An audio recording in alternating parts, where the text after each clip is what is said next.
Thank you, Mr. Chairman, for convening today's markup. I'd like to thank you for your leadership in bringing these 5 pieces of legislation for our consideration today, the leadership of Oversight Subcommittee Chairman Schweikert as well.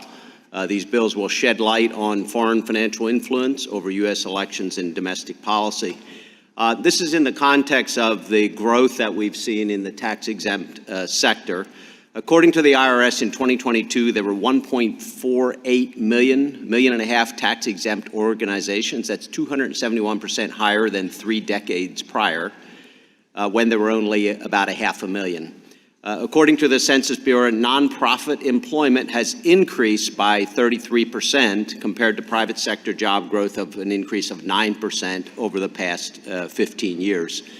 Now, certainly, we're not against nonprofit organizations, but there should be transparency around how they spend dollars. And this is specifically the focus of the legislation I introduced, the Foreign Grant Reporting Act.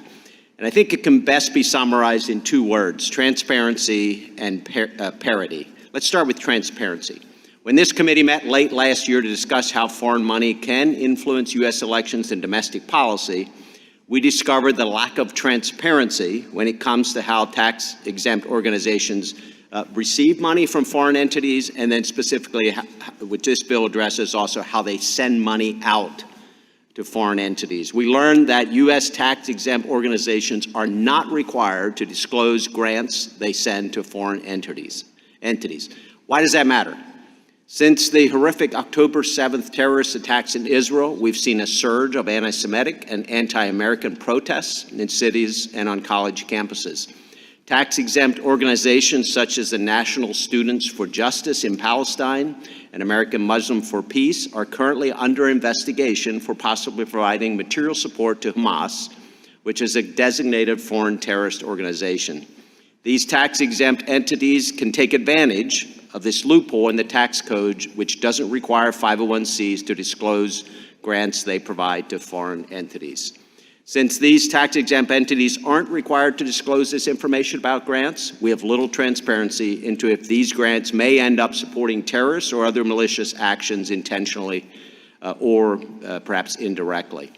When tax-exempt sector provides grants to domestic entities, in contrast, they're already required to disclose information about the recipients in their annual tax filings.